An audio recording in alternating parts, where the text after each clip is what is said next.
네, 안녕하십니까. 구현상입니다. 오늘은 제 577도를 맞이하는 한글날입니다. 여러분께 오늘도 이렇게 영상을 통해서 인사를 드리게 돼서 반갑습니다. 자, 오늘 주제는 원격 의료에 관한 것입니다. 자, 그럼 오늘도 제가 준비한 PPT를 통해서 여러분과 함께 강의를 진행해 보도록 하겠습니다.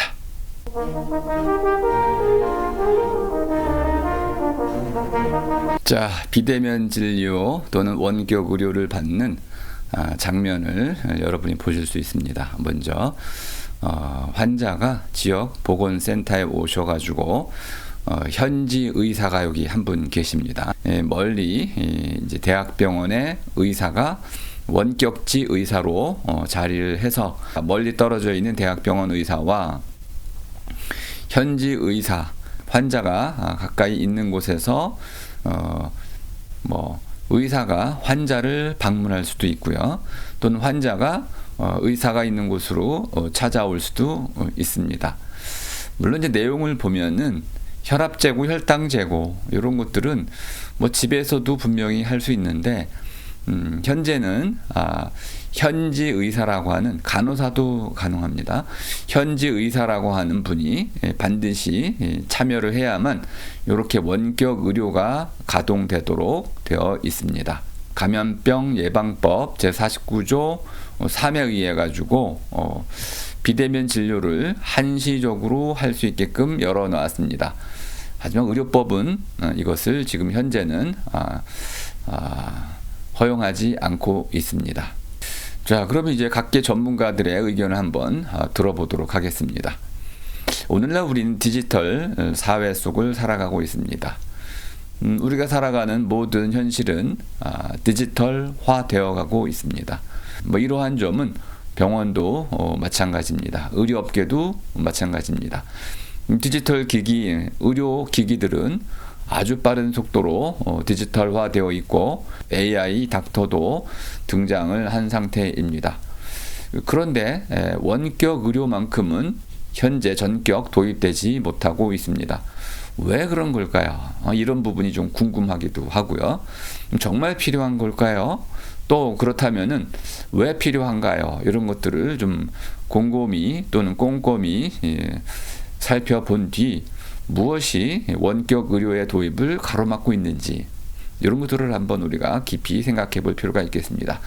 먼저 이 분야를 적극 추진하고 있는 김원성 교수의 의견을 들어보도록 하겠습니다. 이 ICT 기술이 굉장히 많이 발달함에 따라서 메디컬 피드백은 못 따라가는 게 현실이었습니다. 그래서 조금 반쪽짜리 디지털 케어가 이슈였는데 그동안 한국의 이런 원격 의료가 크게 발전하지 못한 이유 중에 하나는 환자로부터 생성된 헬스 데이터, 건강 데이터들이 한 군데 모여가지고 의료 데이터들을 바탕으로 해서 의료 서비스를 할 수 있는 이런 분석이 좀 필요한데 건강 데이터들이 제대로 활용될 수 없도록 지금 법이 많은 이제 제한을 가하고 있는 상황입니다. 만일 개인 맞춤형 의료가 가능한 그런 데이터들이 많이 쌓이고 좀 더 나아가서 그것들을 좀 서로 연계해주고 또 종합적으로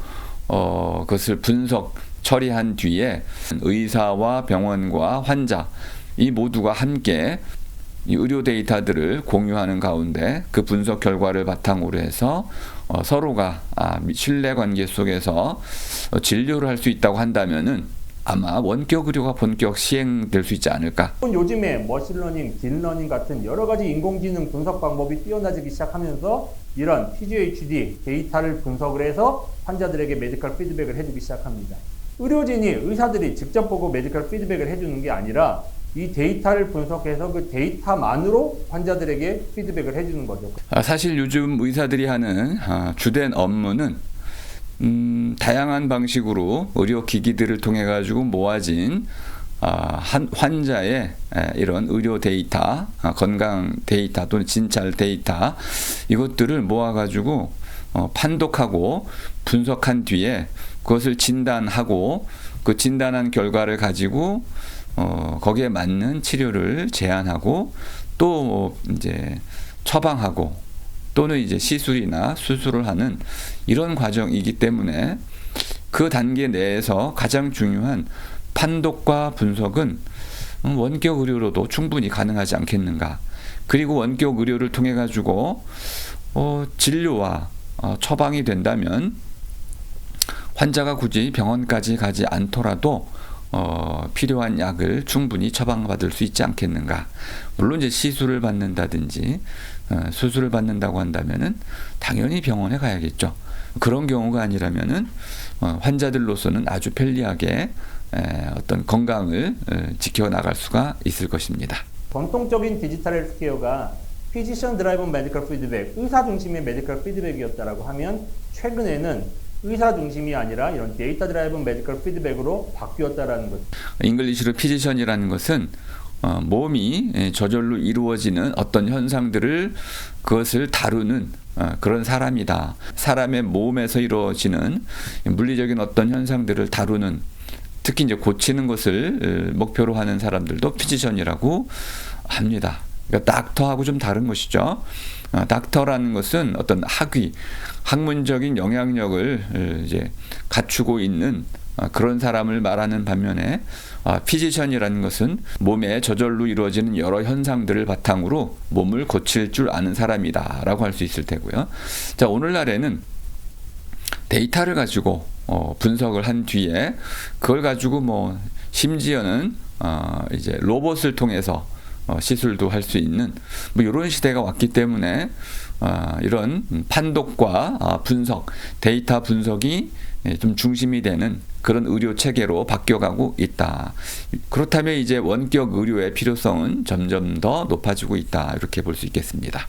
그런데 이런 필요성이 점점 더 높아지고 있다라고 볼 수 있는 아주 중요한 현상이 하나 생겼습니다.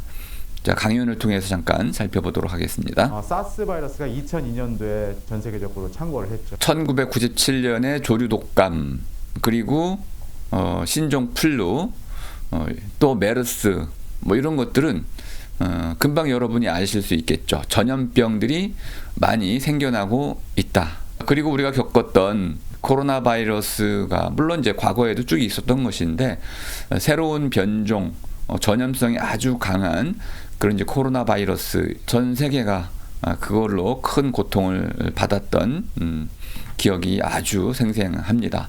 지금까지도 코로나 바이러스 이 감염은 퇴치된 것이 아니고 지속되고 있다는 것을 알 수 있습니다.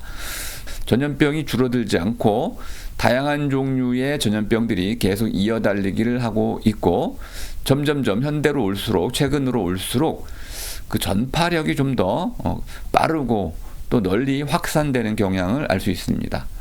자, 그렇다면 이렇게 전염병의 시대를 맞이한 오늘날 우리에게 이런 원격 의료라는 것은 상당히 도움이 되겠군요. 뭐 이런 관점에서 한번 원격 의료를 재점검할 필요가 있겠습니다.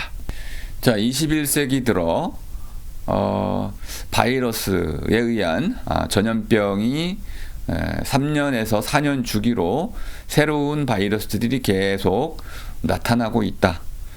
그 가운데 이제 코로나처럼 이렇게 전 세계적으로 모든 사람이 전염될 수 있는 팬데믹이죠. 데믹은 이제 사람이란 뜻이고요.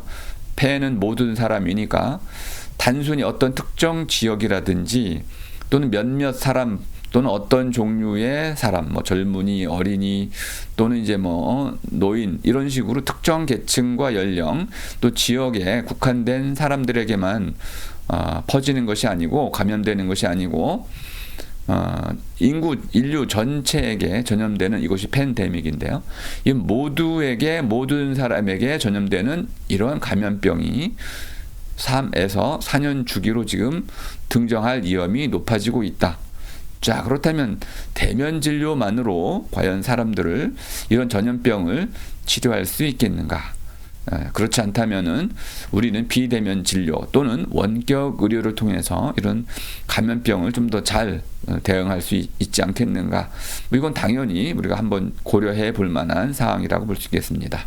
자, 지금 21세기에 생겨나는 이런 바이러스들은 사람과 동물 모두에게 감염되는, 또는 좀 더 정확히 말하면은 동물로부터 사람에게로 감염된, 그래서 사람에게는 적절한 면역 체계가 없어서 한번 감염이 되면 사람 사이에서는 아주 빠르게 그리고 널리 전파될 수밖에 없는 그런 특징을 갖는 바이러스다. 그럼 왜 이렇게 오늘날 이제 인수 공통 감염병이라고 하는 이런 새로운 종류의 바이러스가 창궐하는 것일까? 그것은 사람들이 동물들의 서식지를 많이 빼앗는 바람에 동물과 사람들이 만날 수 있는 기회가 아주 늘어났기 때문이다. 이렇게 볼 수 있겠습니다. 코로나19 바이러스가 최초의 질병 X로 분류된 그런 감염병입니다. 이 X라는 낱말의 의미는 이 X로 여러분이 이해해 보시면 되겠습니다.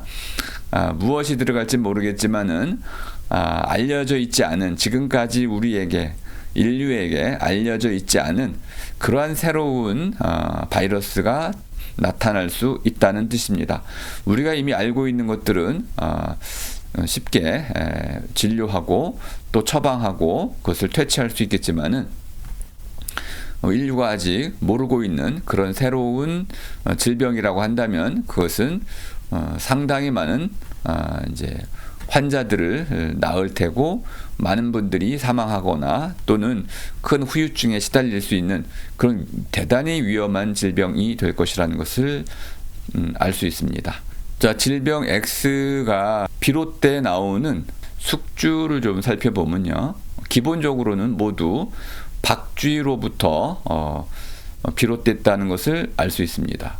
그러면 왜 이렇게 질병 X, 코로나 바이러스를 비롯해 가지고 사람에게 큰 충격을 주었던 감염병들이 왜 박쥐로부터 이렇게 비롯된 걸까요? 이 점이 좀 궁금한데요. 이 박쥐는, 스피시스는 뭐 이 우리말로 종이라고 번역을 했지만 종은 이제 씨앗이란 뜻이죠. 근데 스피시스는 씨앗이란 뜻이 아니고 생김새라는 것입니다. 이 생김새는 박쥐 생김새, 사람 생김새는 전혀 다르죠.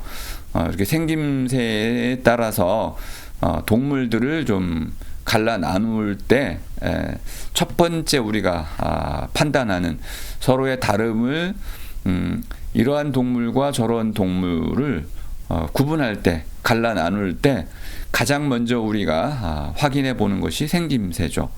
그 스피시스입니다. 스펙타클이란 말을 여러분이 들어보셨을 겁니다. 이렇게 다양한 종류의 모양, 생김새에 따라 가지고 이것과 저것을 구분하는 것. 그때 이제 우리가 구분하는 기준이 되는 아주 전형적인 그런 생김새, 이것을 스피시스라고 부른 것입니다. 박쥐에게는 날개라든지 또 이제 그 얼굴 모양, 이런 것들이 사람과는 전혀 다르죠. 이렇게 생김새에 따라 가지고 그 생물의 개체를 구분하는 방식이 바로 스피시스에 따른 구분이라고 보시면 되겠습니다. 그러니까 박쥐는 박쥐 안에서도 그 생김새가 1200여 가지로 나뉜다는 뜻으로 이해하시면 되겠습니다. 박쥐의 이 그 생김새의 종류가 얼마나 다양하느냐, 이렇게 보면은 전체 포유류 가운데서 6,000가지 정도의 생김새를 우리가 나눠볼 수 있다고 보는데요. 그 가운데서 박쥐는 이렇게 1200 생김새로 나뉠 수가 있다. 이렇게. 그러니까 박쥐는 이렇게 다양한 종류로, 다양한 모양으로 다양한 곳에서 살아가고 있군요. 자, 그럼 이제 박쥐가 왜 이렇게 많은 감염병의 그 숙주가 될 수 있느냐? 아마 가장 중요한 이유는 박쥐가 사람과 비슷한 방식으로 군집, 집단 생활을 한다는 것입니다. 그러니까 한 마리의 박쥐가 있다면은 그 박쥐가 감염병에 걸렸다면은 집단적으로 그 박쥐 역시 감염이 되어 있을 테고요. 뭐 이건 모든 동물이 사실은 비슷한 상황인데 포유류이면서 이렇게 모여 살면서 또 날개가 있기 때문에 이곳저곳 날아다니고 또 1200의 그 종이 있는 것처럼 수많은 곳에서 박쥐가 살아갈 수 있기 때문에 사람과 이제 만나고 또 사람과 겹치는 서식지가 겹치는 그런 특징들도 많이 있다고 보면 되겠습니다. 자, 이제 우리가 살아가는 그 전염병의 시대에 그렇다면 우리는 생존을 위해서 인류의 생존을 위해서 무엇을 해야 하는 것인가? 뭐 크게는 진단, 치료, 백신 개발 이렇게 이제 이해가 되겠지만은 우리 몸 자신이 이런 바이러스들을 스스로 면역 체계를 갖춰서 물리치는 데는 뭐 한계가 있습니다.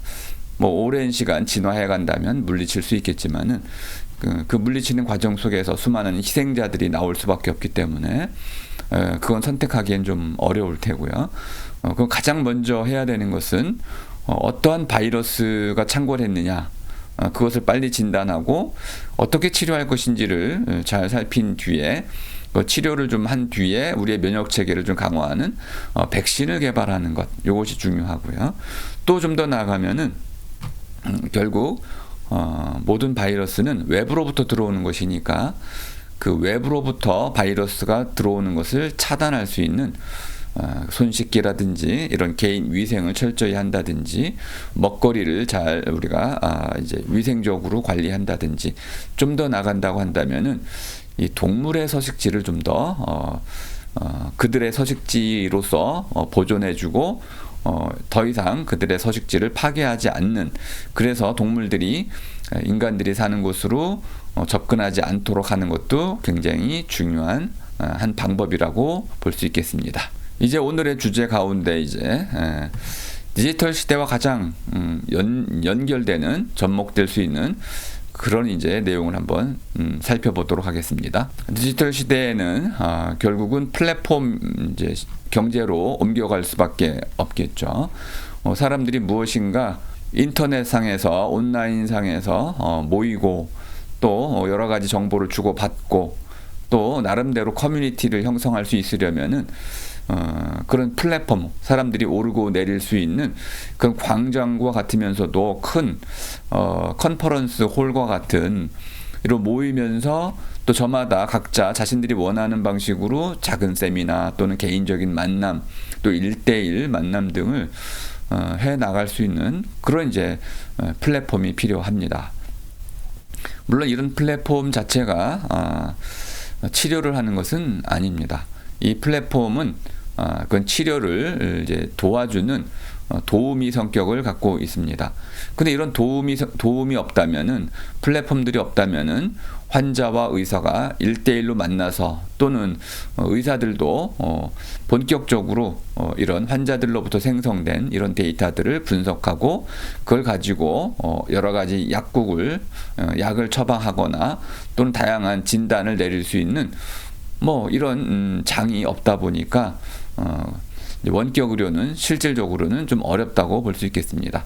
이 원격 의료가 가능하려면은 다양한 플랫폼들이 개발되면서 수요자와 공급자 모두가 만족할 수 있는 그런 방식으로 빨리 플랫폼이 발전돼 가야겠습니다. 플랫폼이 개발될 때 가장 중요한 것은 생명의 안전을 지킬 수 있는 뭐 그런 이제 의료기기 안정성뿐만 아니라 그 안전이 여러 가지 측면에서 데이터의 안전, 분석의 안전, 진료의 안전, 그리고 이제 사생활의 보호 이런 것들을 모두 포괄한 의미에서 의사들이 환자를 진료하는데 그 진료 데이터가 완전하지 못하다면 의사들은 상당한 불안감을 느낄 것입니다. 자신이 직접 확인하면서 그 환자의 데이터들을 환자의 데이터들을 확인할 수가 없다면은 그 불완전한 또는 뭔가 의심스러운 그런 데이터를 가지고 처방을 하고 진단하고 처방한다는 것은 의사로서는 오진의 위험이 있고 의료 분쟁의 소지가 있기 때문에 아마 그것들은 상당히 꺼려질 것으로 생각이 됩니다. 의사들이 마음 놓고 진료 활동을 하고 처방을 하거나 또는 여러 가지 방식에서 의료 활동을 할 수 있으려면은 플랫폼이 정확히 이런 안전한 방식으로 발전을 해 나가야 된다. 이것은 당연한 것이라고 볼 수 있겠습니다. 이런 안전성 가운데 하나는 결국은 환자가 자기 임의대로 무엇인가 자기 신체에 관한 건강과 관련된 데이터들을 생산해내는 것이 아니고 표준화되고 또 아주 정밀한 센서들을 통해 가지고 다양한 의료기기들을 통해 가지고 자동적으로 생산이 되고 그 생성된 그런 이제 의료 데이터들이 의사에게 직접적으로 전송이 되면서 그 플랫폼 안에서 AI를 통해 가지고 제대로 분석될 수 있을 때 아마 그때 이제 의사들도 이러한 다양한 데이터들에 대해서 믿음을 갖고 그걸 바탕으로 해서 진료를 할 수 있지 않을까. 그러므로 앞으로 이런 의료기기의 발전은 불가피해 보입니다. 의료기기의 발전 없이는 이런 원격 의료도 발전할 수 없다. 이것은 분명해 보입니다. 자, 아무리 이제 원격 의료가 발전한다 하더라도 그 원격 의료 안에 들어가 있는 다양한 이런 데이터들은 상업적으로 이용될 수도 있고요. 또 개인적으로 악용될 수도 있는 디지털 정보이기 때문에 이런 해킹 또는 이제 혹시 잘못 사용될 오용 또는 남용 또는 누군가가 병원 관계자 등 누군가가 이것을 빼돌릴 수도 있는 굉장히 중요한 사생활 정보가 침해될 수도 있는 위험이 있다고 볼 수 있겠습니다.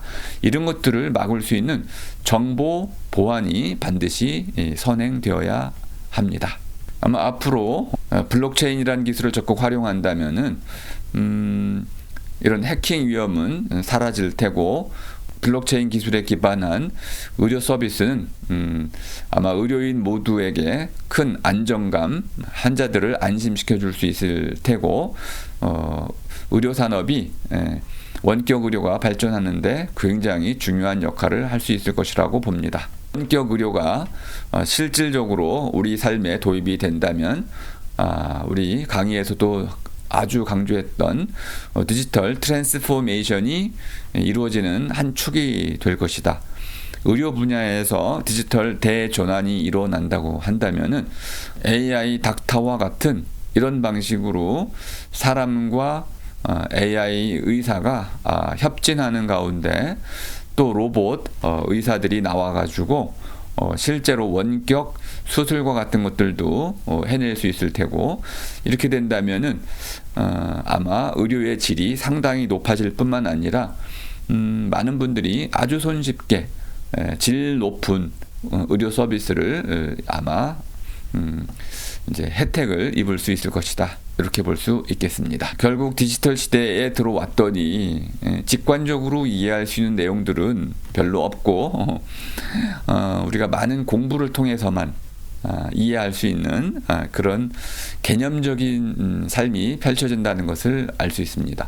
원격 의료 역시 그러한 개념에 대한 이해가 선행되어야 합니다. 자, 원격 의료가 무엇인지 낱말 뜻부터 좀 살펴보도록 하겠습니다. 자, 원격이라는 것은 원자라는 말에서 쉽게 알 수 있는 것처럼 멀리 떨어져 있다 이런 뜻입니다. 멀리 떨어져 있다.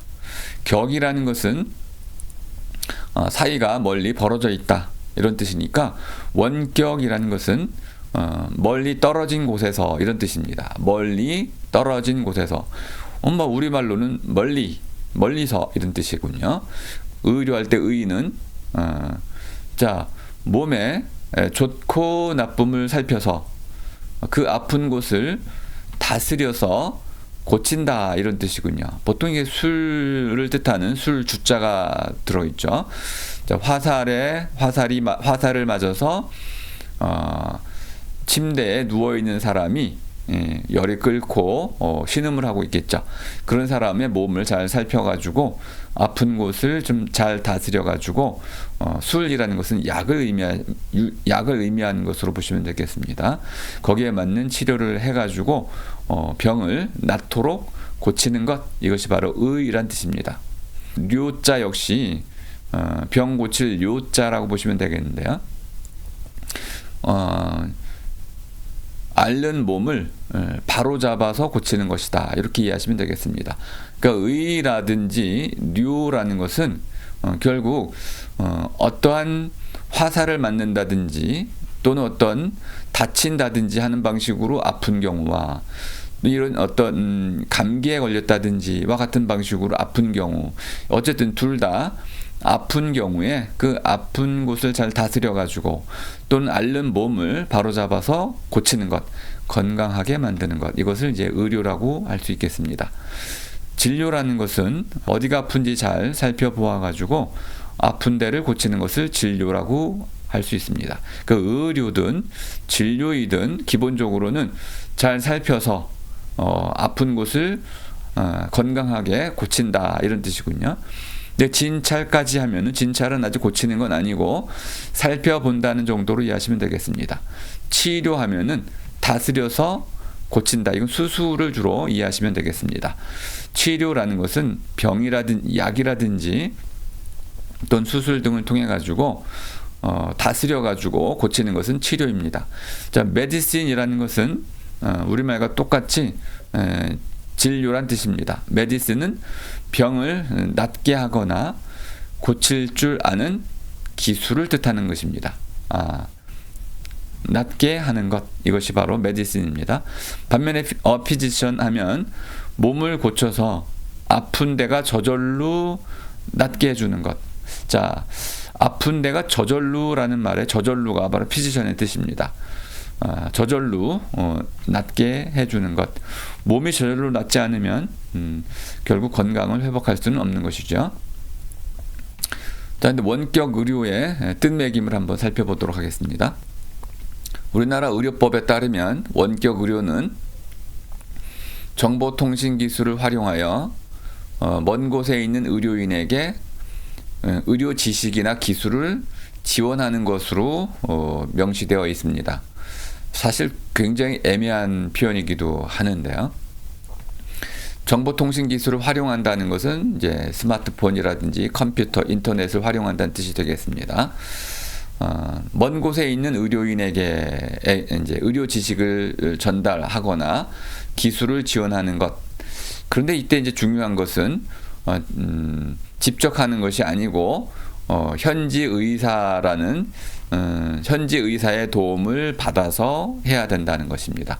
그러니까 멀리 있는 원격지 의사와 또 환자 옆에 있는 현지 의사가 2명이 필요하다는 것을 알 수 있습니다.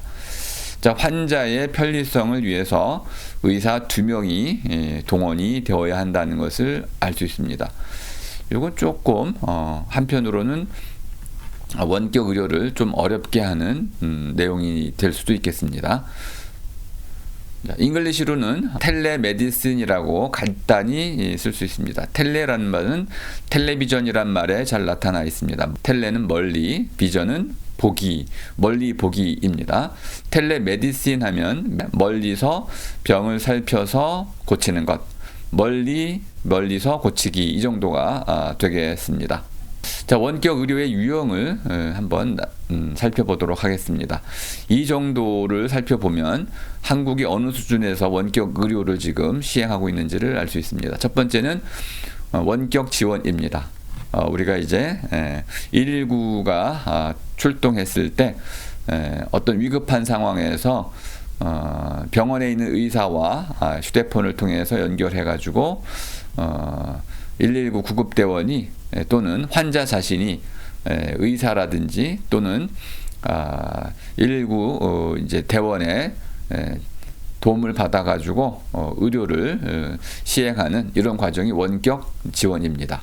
원격 감시라는 것은 무엇이냐면 어떤 사람이 부정맥이 있을 때 이 부정맥을 이제 본인이 잘 체크하지 못할 수가 있는데 구글 워치, 삼성 시계 이런 것들을 차고 다니다가 그것이 계속 심전도식으로 환자의 맥박을 전자적으로 계속 의사에게 전달이 되다가 의사가 이런 환자로부터 지속적으로 전달되는 이런 의학적 정보들을 잘 분석을 한 뒤에 거기에 위기 상황이 있으면은 그것을 환자에게 전달하여 적절한 조치를 할 수 있게 하는 것이 원격 감시인데 현재 한국은 이 부분은 시행되고 있지 않습니다.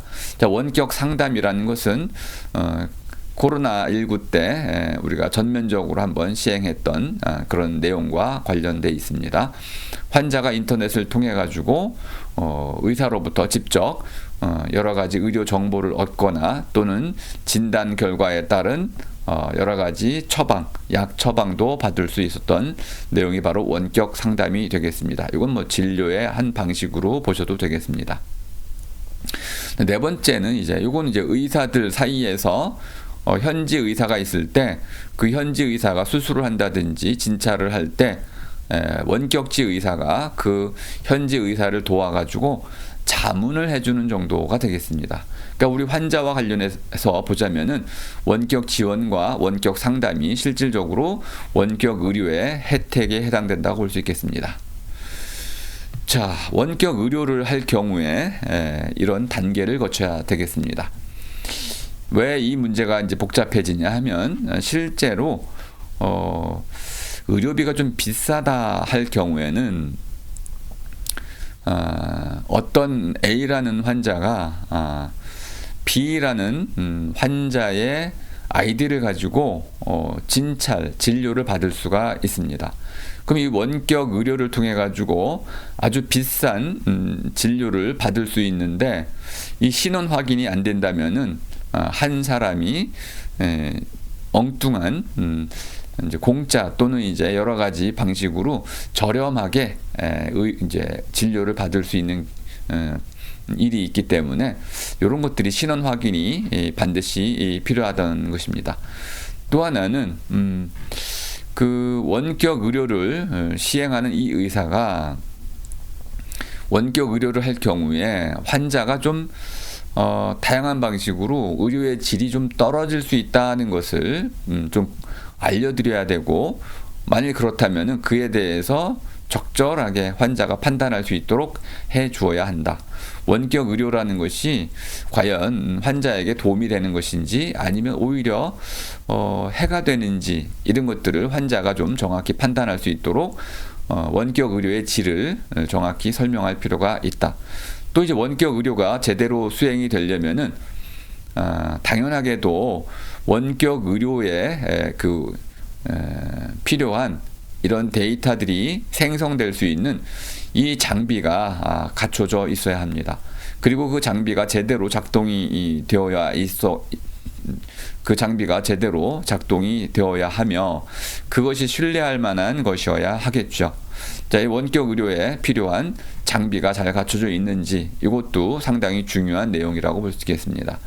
또 마지막으로 원격 의료가 진행이 됐을 때 거기서 생성된 모든 데이터들은 잘 보존이 되어야 하고 또 이것이 제대로 잘 분류가 되어서 이런 맞춤형 진료가 가능할 수 있도록 이제 플랫폼 안에서 AI 분석을 통해서 적절히 잘 활용되어야 한다.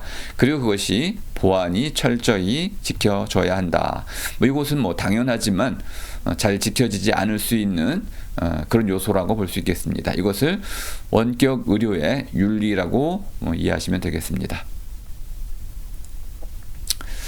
자, 현재 한국에서는 비대면 진료로 현재 어느 정도 2020년 현재까지 비대면 진료가 전격 도입이 됐는데 현재는 이제 원격 의료가 이제 중단이 되고 앞으로 이런 원격 의료가 좀 전면적으로 시행이 될지 말지를 결정하는 내용은 아직 결정이 안 됐습니다.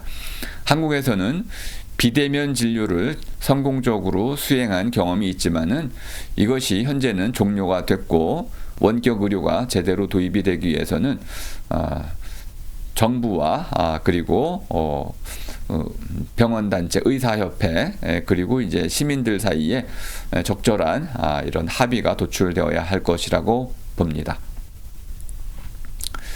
자, 이제 비대면 진료 또는 원격 의료의 흐름도를 잠깐만 보시면 이거 눈으로만 보셔도 되겠습니다. 가장 중요한 내용은 원격 의료는 초진의 경우에는 처음으로 병원을 방문하는 경우에는 대면 진료를 원칙으로 합니다. 대면 진료에서 환자와 그 의사가 서로 비대면 진료나 원격 의료가 가능하다고 판단한다면은 자, 의사는 환자에게 다양한 원격 의료와 관련된 기초교육 및 이런 정보를 잘 제시해 주시고 또 이런 의료 기기들을 잘 활용할 수 있게끔 해 주신 뒤에 원격 의료와 관련된 다양한 수칙들을 좀 알려주어서 서로 간에 합의하여 원격 의료로 진행을 할 수가 있겠습니다. 그 다음에는 이렇게 이제 전화나 화상 연결들을 통해 가지고 원격 의료를 진행할 수가 있을 테고요. 그 경우에도 의사나 간호사와 같은 현지 의료진이 있을 때에만 현재는 원격 의료가 가능하다. 그리고 이제 처방전은 지금은 이제 부분적으로 이제 의사의 처방을 통해 가지고 이제 환자가 직접 지정 약국에서 이제 약을 수령할 수가 있는데 이 경우에도 약국을 직접 방문해야 합니다. 아직 한국은 의약품을 택배로 배송하는 건 허용하지 않고 있는데요. 의약품 택배 배송을 허용하지 않는 이유 중에 하나는 약을 이제 남용하거나 잘못 사용할 수 있는 가능성도 있고 또 하나는 이런 약을 처방했을 때 그 약에 대한 사용 설명 이 부분에 약값이 포함이 됩니다. 이건 약사들이 주로 이제 수입으로 받게 되는 것인데 약사들이 약을 처방하면서 약에 대한 사용 설명을 복용 방식을 설명해 주면서 얻는 그런 이제 약값에 포함된 이런 수입이 줄어들 수밖에 없기 때문에 의약품 택배 배송은 현재는 상당히 사회적 갈등 요인이 크다고 볼 수 있겠습니다. 그래서 아직은 환자가 직접 약국에 가서 처방전을 통해서 약사에게서 약을 이제 사 와야 되는 것이죠. 자, 이제 원격 의료와 관련돼서 우리가 문제 삼아야 할 부분들 아직은 따질 거리들이 너무 많아가지고 도대체 어떤 것을 주로 이제 먼저 우리가 따져야 할지 잘 선택하기가 어려운데요. 자, 어쨌든 이 따질 거리를 한번 제가 쭉 정리를 해봤습니다. 중요 순서대로 한번 정리를 해봤는데요. 여러분들도 과연 원격 의료와 관련된 문제들이 무엇이 있는지 잘 한번 같이 고민해 보시기 바랍니다. 첫 번째는 원격 의료가 있을 경우 오진 가능성이 높아질 수 있다는 겁니다. 물론 현재도 대면 진료인 경우에도 오진율은 상당히 높습니다. 오진이라는 것은 사람이 하는 일뿐 아니라 또 이 병이라는 것이 원인과 또 증상이 너무나 다양해 가지고 완벽하게 진단하고 완벽하게 치료한다는 것은 어려울 때가 아주 많죠. 그러니까 대면이든 비대면이든 이 오진의 가능성은 반드시 있을 수밖에 없는데 아마 원격 의료의 경우에는 오진의 가능성이 좀 더 높을 수 있다고 우려들을 할 수 있습니다. 또 하나는 이제 눈, 코, 입, 귀와 같이 무엇인가 직접 살피고 어딘가 이제 목구멍 속에 이제 기기를 좀 삽입하고 하는 귀 속에 무엇인가를 집어넣어야 하는 이런 전문적인 어떤 진단 장비들이 필요한 경우에 이런 걸 하지 않고 환자가 직접 자신이 이 어떤 기기를 활용해서 데이터들을 확보한 것을 의사가 보고 판단해야 한다면은 조금 의사 입장에서는 오진의 가능성이 좀 더 높아지는 것이 아닌가. 이런 의사가 안전성, 환자의 진료의 안전성에 대해서 상당히 불안감을 느낄 수 있는 경우가 있어서 이것을 어떻게 해소할 것이냐도 굉장히 중요한 문제이고요. 세 번째는 자, 이제 원격 의료를 정부가 강력히 추진하려고 하는 가장 중요한 이유 중에 하나입니다. 제 생각에 가장 중요한 이유라고 볼 수 있는데요. 원격 의료를 시행을 하면은 그 원격 의료와 관련된 AI 산업, 또 데이터 산업, 또는 이제 이런 원격 의료와 관련된 다양한 장비 산업, 한국은 현재 굉장히 이런 원격 의료와 관련된 장비 산업, 기기 산업들이 신산업이 상당히 발전되어 있지만은 현재 이것들이 한국에서 원격 의료가 전격 시행되지 않는 바람에 중국이라든지 미국 또는 유럽, 일본 등으로 수출하는 이런 이제 좀 제한된 개발을 하고 있습니다. 한국이 전면적으로 의료 산업을 새로 육성할 수 있으려면은 원격 의료가 좀 더 활성화될 필요가 있겠다. 그 다음에 한국의 경우에는 이런 원격 의료 제도가 아직 제대로 갖춰져 있지 않다는 문제점이 있는데 이것은 당연히 원격 의료를 시행한다면은 반드시 갖추어야 할 문제이겠죠. 또 하나는 의료의 질과 관련된 것입니다. 환자가 직접 이제 환자가 직접 의사를 찾아가서 진료를 한다면은 환자와 충분한 대화를 나누면서 또 의사 자신도 환자를 직접 보면서 궁금한 점들을 다양하게 물어볼 수 있겠죠. 그런데 솔직히 한번 말해 본다면은 대학병원에 가면 아마 환자들은 의사를 3분에서 5분 이내로 보게 될 겁니다.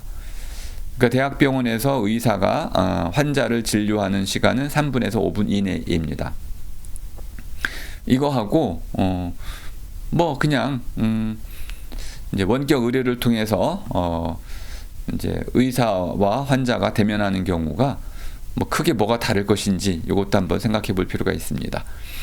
다음에 이제 이 원격 의료는 1차 의료 강화, 멀리 사는 사람들 또는 이제 섬에 사는 사람들 또는 이제 군인들 또는 원양 어선에 나가 있는 분들 이런 병원에 직접 오기 힘든 이런 분들에게 다양한 의료 서비스를 제공해 줄 수 있다는 점에서 1차 의료를 좀 강화할 수 있겠다. 또 심지어는 저 지방에 계신 분들은 이런 대학병원에 오기가 어려운데 대학병원에 이런 의사들이 직접 진료를 해줄 수 있다고 한다면은 아마 의료의 질을 훨씬 높일 수 있겠다. 물론 이제 반대로 대학병원에 대한 선호도가 높아져서 결국 환자들은 원격 의료를 할 경우에는 대학병원으로 쏠릴 수밖에 없지 않겠는가. 그러면 이제 이런 지역 병원들은 상당한 타격을 입을 수도 있겠고 실제 원격 의료를 반대하는 쪽은 대학병원이 아니고 이런 개인 병원입니다. 대학병원은 반대로 원격 의료를 시행해 달라고 상당히 요구하고 있는 편이죠. 그러니까 병원 가운데도 대학병원과 대형 병원과 이런 개인 병원 사이에는 상당한 마찰이 있다고 볼 수 있겠습니다. 자, 또 장기적으로 보자면은 의료 접근성을 오히려 악화시키는 것이 아닌가라는 우려도 있습니다. 무슨 뜻이냐면은 사람들이 이제 병원 가기를 좀 싫어하다 보니까 결국은 다양한 이제 이건 삭제하겠습니다. 그리고 이제 개인 병원 같은 경우에는 이런 대형 병원이 제공하는 이런 헬스 포유와 같은 플랫폼을 개인 병원은 이런 원격 의료 플랫폼을 자체 개발하기가 어려워서 기본적으로는 개인 병원은 원격 의료에 필요한 이런 플랫폼을 자체 개발할 수가 없어서 아마도 대학병원이나 또는 특정한 플랫폼을 사용할 수밖에 없을 텐데, 그럴 경우 개인정보 유출의 위험이 있다고 볼 수 있겠습니다. 그리고 가장 중요한 거, 의료사고 발생 시 책임 소재가 좀 불분명하다. 이것이 환자 책임인지 의료기기 문제인지 또는 의사의 문제인지 이런 것들을 정확히 명문화하기가 어렵지 않겠는가. 그리고 이제 마지막으로 많은 사람들이 이제 의심하는 것 중에 하나가, 자, 만일 이제 원격 의료가 도입이 된다면은 혹시 이것이 의료 민영화로 이어지지 않겠는가. 의료 민영화가 된다면 결국 이제 우리 의료보험 체계가 크게 흔들리게 될 테고, 의료보험 체계가 흔들린다면은 아마 미국처럼 돈 많은 사람들은 질 좋은 의료 서비스를 받겠지만 가난한 사람들은 의료비가 너무나 올라서 제대로 된 의료 서비스를 받기 어려워진 이런 부익부 빈익분 현상이 벌어질 수도 있다는 것입니다. 자, 원격 의료와 관련된 이런 다양한 문제들이 있는데요. 자, 이것과 관련돼 가지고 한번 우리가 이제 비대면 진료와 관련된 다양한 사례들을 가지고 반대 찬성으로 나눠 가지고 한번 토론을 해볼 수 있겠습니다. 어떤 식으로 우리가 원격 의료 도입에 찬성을 할 수 있는지, 또는 반대를 한다면은 어떤 문제가 있는지, 이런 것들을 한번 숙고를 해볼 필요가 있겠습니다. 자, 그럼 이제 찬성 쪽에는 찬성의 이 주장의 논거들은 어떤 게 있을까요? 자, 원격 의료를 도입을 한다면은 뭐 공공의료, 지방의 병원들이 좀 부족하다든지 또는 질 좋은 서비스를 받기 어려웠다든지 이런 것들을 좀 더 완화하고 해소하는, 좀 더 나가서 원격 의료는 이미 부분적으로 이미 시행이 되고 있는데 이것들을 우리가 굳이 이제 전면 실시하는 것을 막을 필요가 있겠는가? 뭐 이렇게 좋은, 또 이제 환자들로부터는 아주 상당한 이제 공감과 필요성에 대한 환영의 의사를 받아왔는데, 환자들이 좋아하는, 환자들이 선호하는 이런 원격 의료를 굳이 도입하지 않는 이유는 무엇인가? 이렇게 볼 수도 있겠습니다. 반대로 이제 반대쪽 논거들을 보자면은, 자, 반대 이제 원격 의료가 결국은 특정 대형 병원이나 대학 병원에게만 좀 유리한 거 아닌가? 개인 병원들에겐 상당히 불합리하고 불리한 그런 이제 결과를 낳지 않겠는가? 그리고 뭐 개인정보 유출에 대한 위험도 있을 것 같다 등등, 이렇게 해가지고 여러 가지 문제점들을 우리가 동시에 열거해 볼 수 있겠습니다. 여러분, 제가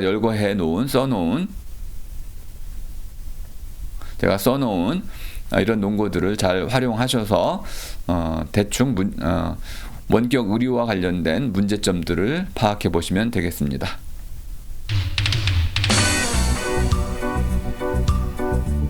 자, 오늘 제 이야기의 핵심은 원격 의료라는 것이 환자와 의사가 진료실에서 서로 얼굴을 맞대고 진찰과 진료를 하는 그런 방법이 아니라, 멀리 떨어진 곳에서 의사와 환자가 인터넷이라든지 컴퓨터라든지 스마트폰을 통해 가지고 진단하고 또 처방을 하는 그런 방식의 의료 서비스를 말하는 것입니다.